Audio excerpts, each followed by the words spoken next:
नमस्कार साथियों, स्वागत है आपका अपनी कोचिंग विधि जुडिशियल अकेडमी में। And in this lecture we are going to study section number 323 CrPC.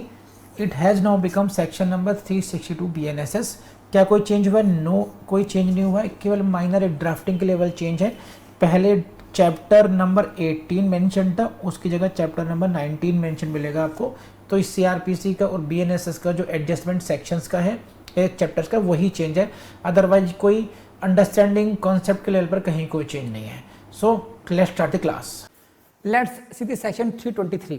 देखिए, कई बार ऐसा हो सकता है कि मजिस्ट्रेट्स आपके पास ट्रायल चल रहा है ना, और ड्यूरिंग दैट ट्रायल उनको समझ में आता है कि ये जो केस है इसमें चार्जेस फ्रेम हो गए, लेकिन this case should be tried bye session courts with what? With more severe charges. Then we will go to section 323. एक दूसरी स्थिति हो सकती है कि ट्रायल का जो एंड प्रोसेस आ चुका, एविडेंस हो चुका, प्रोसिक्यूशन एविडेंस हो गया, एक्यूज एविडेंस हो गया, और उसके बाद में ओपिनियन क्या है मजिस्ट्रेट की कि ही accused is the guilty, but उनको जो पनिशमेंट मिलना चाहिए वो ज्यादा मिलना चाहिए, जो कि मैं नहीं दे सकता। In that case you will go to section 325। आप समझ रहे, दो अलग अलग स्टेज हो गई। तो 325 को पहले पढ़ लेते। 325 उस स्टेज की बात कर रहा है जब in the mid of the proceedings magistrate को लगता है कि no, it should not be tried by me. 325 में ट्रायल लगता है मजिस्ट्रेट को कि हाँ मैं कर सकता हूं। एट द लास्ट केवल पनिशमेंट के पॉइंट पर मजिस्ट्रेट को लगता है कि मुझे पनिशमेंट कम दूंगा, मेरी पावर में इसको मिलना ज्यादा चाहिए, लेकिन मेरी पावर में उतना है नहीं। तो दोनों का अंतर समझ रहे हैं। तो please let's see the section 323 first. क्या कहता है? प्रोसीजर व्हेन, सीधी कब procedure? When after commencement of inquiry और trial. Please see the words madam.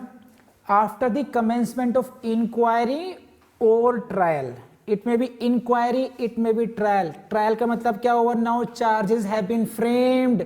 It may be before framing charges or it may be after framing charges. I think you are getting this point now. Magistrate finds the case should be committed. Magistrate साहब को लगता है this case should be committed. Committal मतलब it must be forwarded to the sessions court as per section 209. आई बात समझ में नहीं? Now let's see the language. यही है ना? तो I read it, चलिए। If in any inquiry into an offence or a trial before a magistrate, and please I again request you, बेरेट को पढ़ना सीख लीजिए, है ना।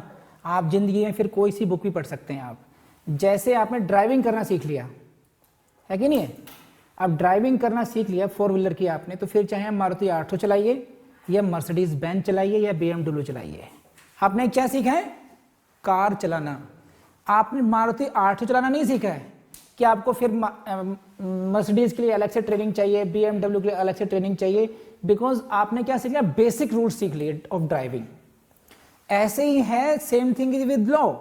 You must understand how should we study the law, the bare acts.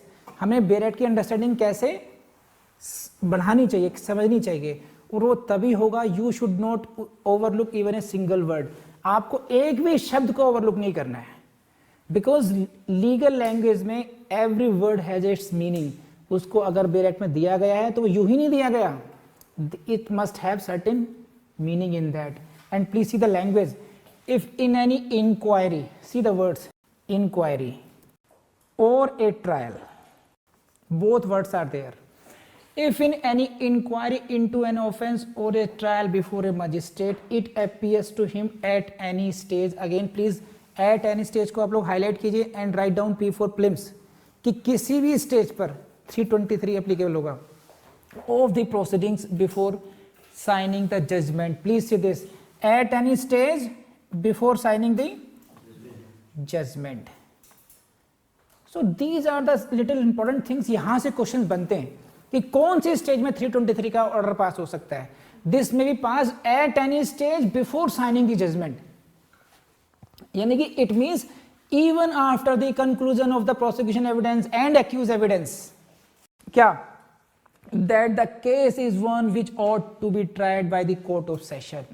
Now what is the opinion of the magistrate? That it ought to be tried by the court of session, कि इसका विचारण session न्यायालय को करना चाहिए था। समझे?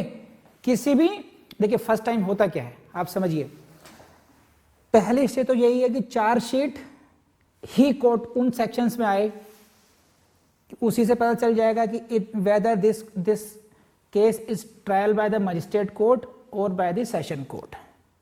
लेकिन कई बार मान लीजिए वो समझ में नहीं आया उस समय, और ट्रायल शुरू हो गया मजिस्ट्रेट कोर्ट में ही, मजिस्ट्रेट कोर्ट में चार्जशीट फाइल हो गई और उसी में अपनी कार्रवाई शुरू हो गई।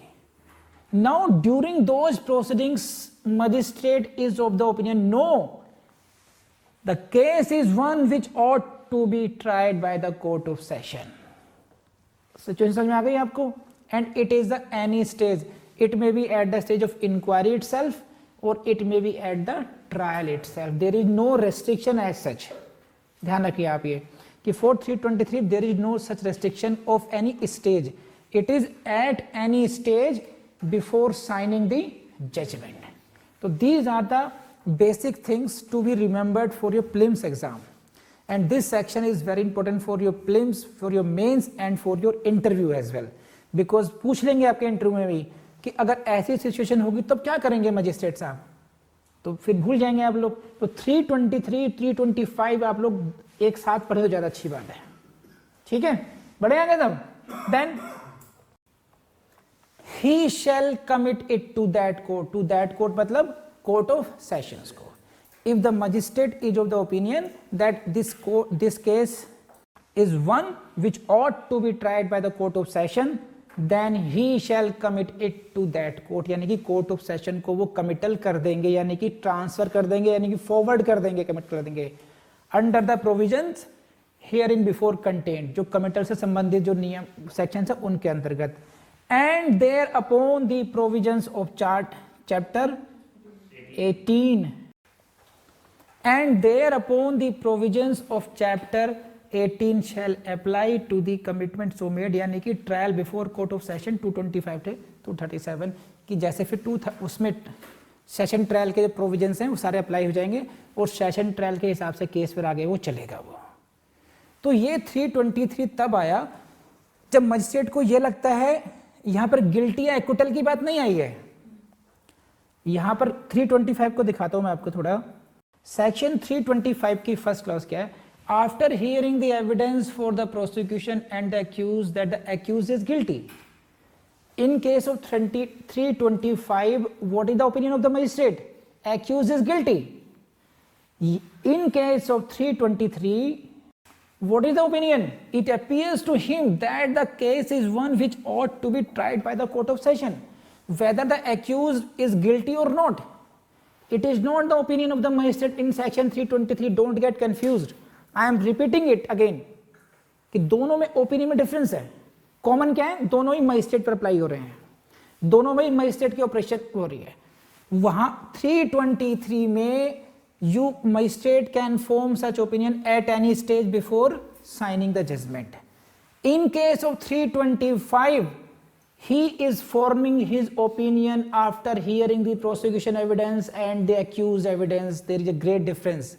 In that case 325 में magistrate is of the opinion that accused is guilty. In this case he is not of that opinion. उसके गिल्ट पर या एक्विटल पर कोई ओपिनियन नहीं है मजिस्ट्रेट की। He is of the opinion that the case ought to be tried by the court of session. Then what he will do? He shall commit it to that court, यानी कि session court को। Then फिर session trial से संबंधित जितने भी नियम है उस पर लागू हो जाएंगे। एंड यू सी क्वेश्चन कैसे आए हैं प्रीलिम्स में। This is the question which has come in your judicial exams. At trial, it appears to the magistrate that the case be ought to be tried by the court of sessions, in which section of the code he shall commit the case. Section 323. Next question. Under CRPC 1973, a magistrate can commit a case to court of sessions which is not exclusive trial by the court of sessions if it appears to him that the case is such that the case is one which ought to be tried by the court of session. भले session code उस समय नहीं लगा था उसको, लेकिन बाद में लगता है ये ट्रायल वहाँ से होना चाहिए, तो वो वहाँ 323 में भेज देंगे। तो इस तरीके 323 पे आपके क्वेश्चन आए हुए हैं। I think this is sufficient explanation of 323। ठीक है जी, थैंक यू। सो साथियों, आपने क्लास की होगी एंड मुझे पूरी उम्मीद है कि आप हमारी वेबसाइट को जरूर एक्सप्लोर करते आए हैं, हमारे ऐप को डाउनलोड कर रखा होगा, वहाँ के कोर्सेज को भी आपने एक्सप्लोर किया होगा और डिस्क्रिप्शन बॉक्स को भी अच्छी तरीके से देख लिया होगा, उसको भी एक्सप्लोर किया होगा 101%। I hope you are doing that. वो जितनी भी मैंने ट्रिक्स आपको अभी तक दी हैं, आप लोगों ने ज़रूर उसकी एक लिस्ट बना ली होगी और आप उसको फॉलो करने की कोशिश कर रहे होंगे। ठीक है, आई बिलीव आप कर रहे होंगे। तो सो पढ़ते रहिए, हिम्मत बांध के रखिए और इसी के साथ बाय बाय।